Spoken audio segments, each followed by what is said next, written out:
अस्सलाम वालेकुम। आज की इस वीडियो में मैं आपको ओवरव्यू दूंगा CS619 प्रोटोटाइप बेस्ड असाइनमेंट जो कि हमारे पास है insurance agent task and finance track F. Okay, तो इस वीडियो में सबसे पहले मैं आपको दूंगा प्रोजेक्ट ओवरव्यू और इसके रिक्वायरमेंट समझाऊंगा। तो चलिए सबसे पहले समझते हैं अपने रिक्वायरमेंट को। ओके, वैसे यहाँ पे मेरे पास ये कंप्लीट सोल्यूशन यहाँ पे बना हुआ है।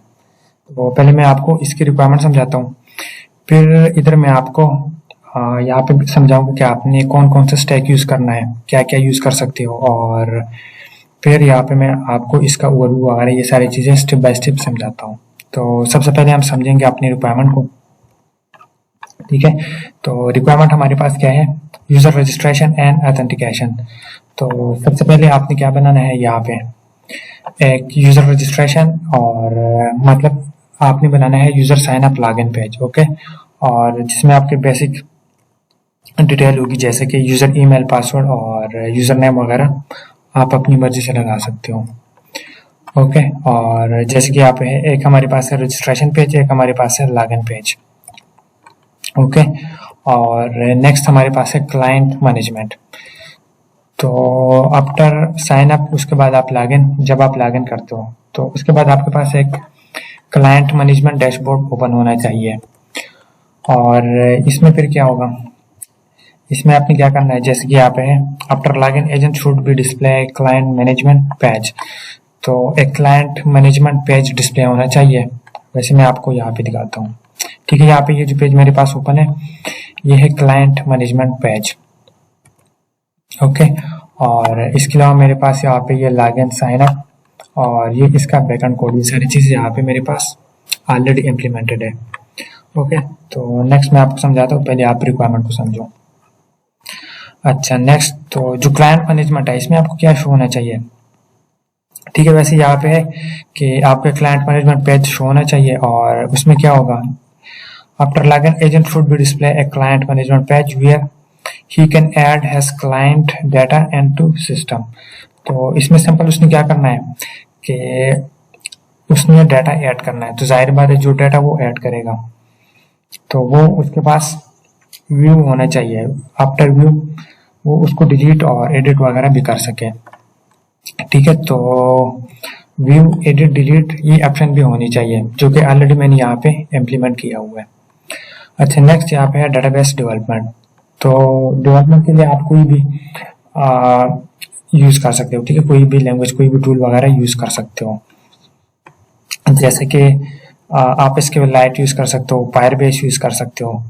अब यहाँ पे मैंने क्या यूज किया है, एसक्यूएल लाइट।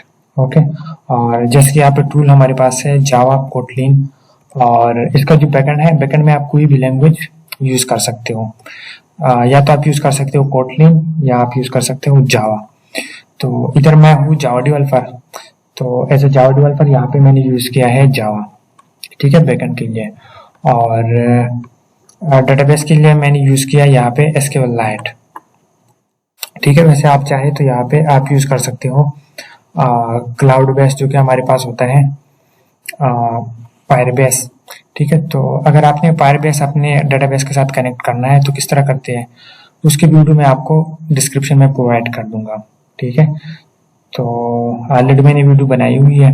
अगर किसी ने अपना एसक्यूएल लाइट फायरबेस कॉन्फ़िगरेशन करनी है तो स्टेप बाय स्टेप आप उधर से सीख सकते हो। तो चलिए अब स्टार्ट करते हैं अपना एंड्रॉइड स्टूडियो। ठीक है, तो इधर सबसे पहले हमारे पास क्या है, कौन कौन सा स्टैक मैंने यूज किया है।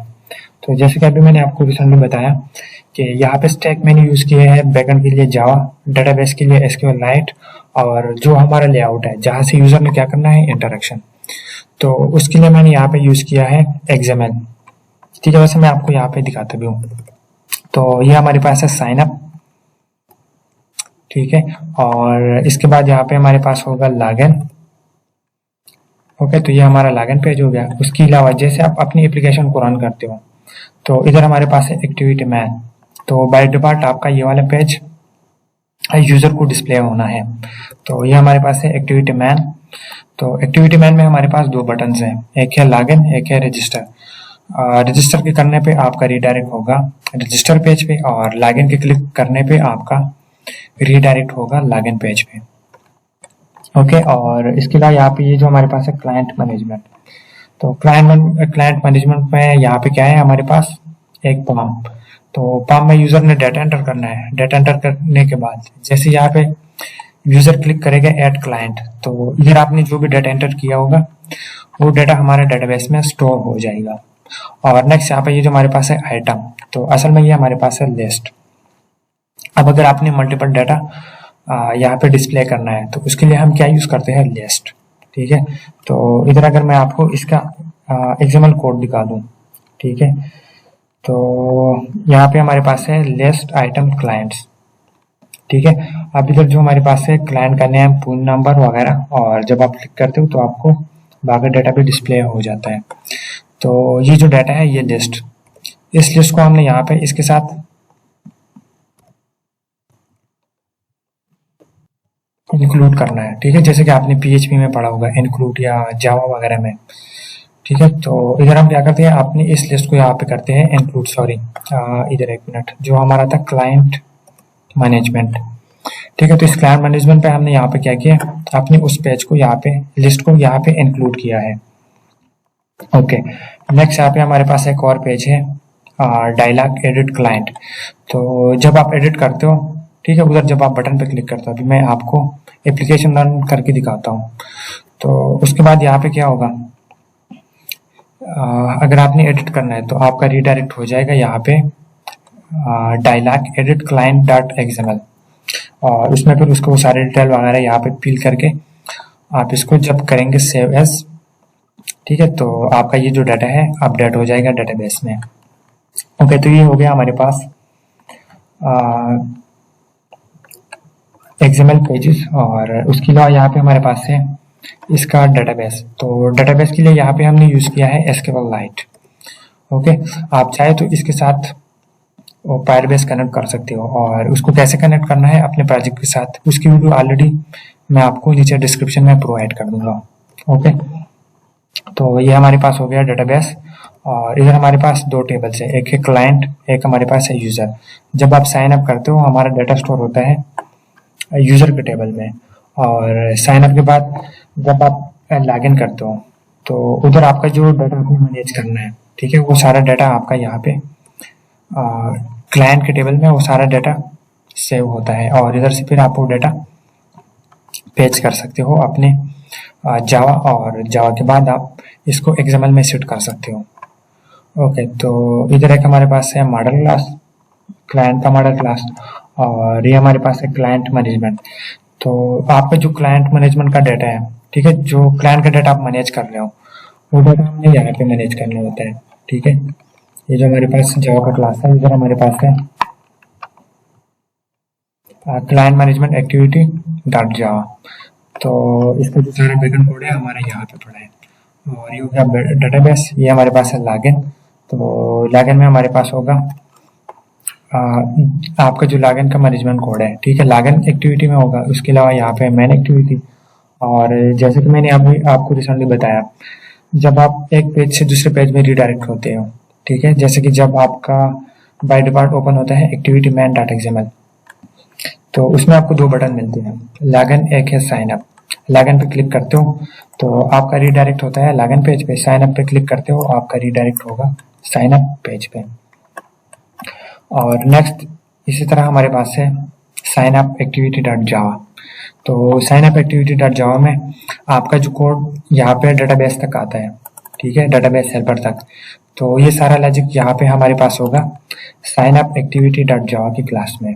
ओके, तो सबसे पहले हम क्या करते हैं, इधर से हम यूजर से लेते हैं डाटा, और डाटा लेने के बाद हमारा जो डाटा है इसको हम पेज करते हैं अपने साइन अप एक्टिविटी में, और साइन अप एक्टिविटी के बाद हमारा डाटा जाएगा जो भी आपका डाटाबेस होगा, ठीक है, तो उधर आपका डाटा चला जाएगा, और उधर जो भी आपके टेबल्स और जो भी लॉजिक वगैरह आपने उधर लिखा होगा उसमें आपका सारा डाटा स्टोर हो जाएगा। अब यहाँ पे मैं इस एप्लीकेशन को करता हूँ रन, ठीक है, तो रन करने के लिए सिंपल या तो आप इमुलेटर यूज कर सकते हो। इमुलेटर जो कि वर्चुअल डिवाइस होता है, उसको आपने किस तरह ऐड करना है उसकी भी मैंने ऑलरेडी वीडियो बनाई हुई है, तो मैं आपको उसका लिंक आपको नीचे डिस्क्रिप्शन में प्रोवाइड कर दूंगा। इसके अलावा आपका जो फिजिकल डिवाइस है, ठीक है, जैसे कि अभी मैंने यहाँ पे अपना फिजिकल डिवाइस कनेक्ट किया है, तो इसको आपने कैसे कनेक्ट करना है, तो इसके भी ऑलरेडी मैंने वीडियो रिकॉर्ड करके अपलोड की है, तो इसके भी मैं आपको लिंक प्रोवाइड कर दूंगा नीचे डिस्क्रिप्शन में। तो फिर आपकी मर्जी है, आप बेशक अपना वर्चुअल डिवाइस यूज कर लो या इसके अलावा अपना फिजिकल डिवाइस। तो फिजिकल डिवाइस के लिए यहाँ पे जब आप फिजिकल डिवाइस कनेक्ट करेंगे उसका भी सेटअप वगैरह करना होता है, ठीक है। जब आप वीडियो देखेंगे तो तब आपको सारी चीजें समझ आ जाएगी। तो अब मैं इसको रन करने वाला हूँ अपना फिजिकल डिवाइस में। तो इधर मेरे पास है प्ले बटन, ठीक है, यहाँ पे ये जो रन का बटन है।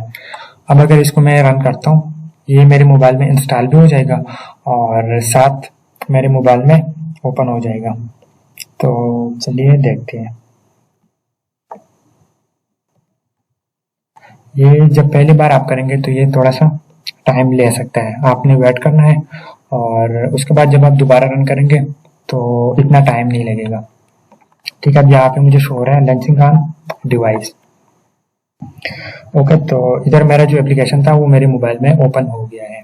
अब इधर मेरे पास है दो बटन, साइन अप और रजिस्टर, ठीक है, सॉरी लॉगिन और रजिस्टर। तो इधर सबसे पहले मैं क्लिक करूंगा रजिस्टर। रजिस्टर पे क्लिक करने के बाद यहाँ पे आप क्या कर सकते हो, कोई भी ईमेल, इस ईमेल से मैं ऑलरेडी साइन अप कर चुका हूँ, तो इधर मैं ट्राई करूंगा एक न्यू ईमेल, ठीक है। यहाँ पे मैं कोई भी रैंडम ईमेल डाल सकता हूँ।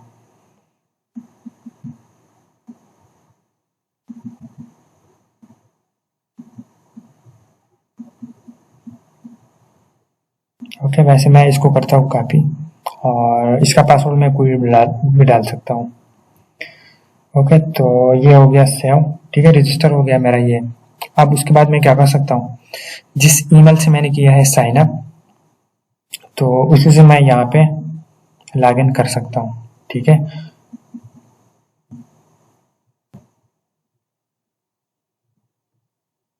अब यहाँ पे मैं क्या कर सकता हूँ, डिफरेंट टाइप के क्लाइंट्स को मैनेज कर सकता हूँ। अब यहाँ पे मेरे पास ये जो क्लाइंट डिस्प्ले हो रही है, तो ये मैंने अपने दूसरे ईमेल से यहाँ पे ये सारा डेटा डाला हुआ था।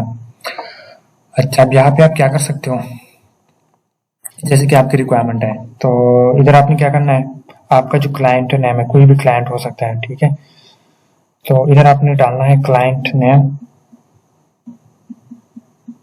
और उसके बाद यहाँ पे आपने डालना है अपना क्लाइंट का फोन नंबर, और उसके बाद यहाँ पे पॉलिसी, ठीक है, कोई भी पॉलिसी वगैरह हो सकती है।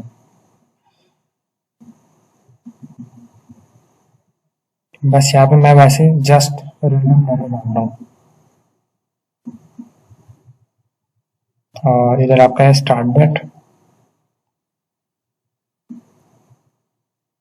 ओके, इसके अलावा इधर भी आप कुछ भी डाल सकते हो, ठीक है। उसके बाद यहाँ पे ऐड क्लाइंट, तो जैसे अगर मैं यहाँ पे क्लिक करता हूँ ऐड क्लाइंट, मेरा डाटा डेटाबेस में स्टोर होना चाहिए। ओके, तो यहाँ पे ये कह रहे हैं क्लाइंट एडिट सक्सेसफुली। तो अब यहाँ पे मैंने जो भी क्लाइंट डाला है उसका मैं डाटा अपडेट भी कर सकता हूँ, ठीक है। इधर अगर मैं क्लिक करता हूँ और उसके बाद यहाँ पे मैं कोई भी डाटा डालता हूँ, ठीक है, कुछ भी, तो क्या होगा, यहाँ पे मेरा ये जो डाटा है ये डाटा अपडेट होना चाहिए। इस तरह आप बाकी जितनी भी फील्ड्स हैं उन सबको आप अपडेट कर सकते हो। अच्छा, नेक्स्ट, ठीक है, जैसे कि यहाँ पे मैंने डाला हुआ था ये सारा डाटा, तो जैसे कि यहाँ पे मैंने डाला है अपना नेम, इसके अलावा मेरा कॉन्टैक्ट नंबर, एड्रेस, और इसके अलावा कोई भी डाटा इस तरह सेव कर सकते हो और फिर रिट्रीव करके आप इस तरह डिस्प्ले कर सकते हो। तो ये रहा हमारा कंप्लीट जो कि है CS619 insurance agent task and finance tracker app, और ये है इसका prototype based assignment solution.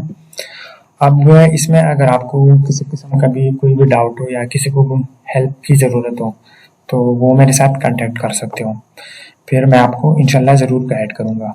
Okay.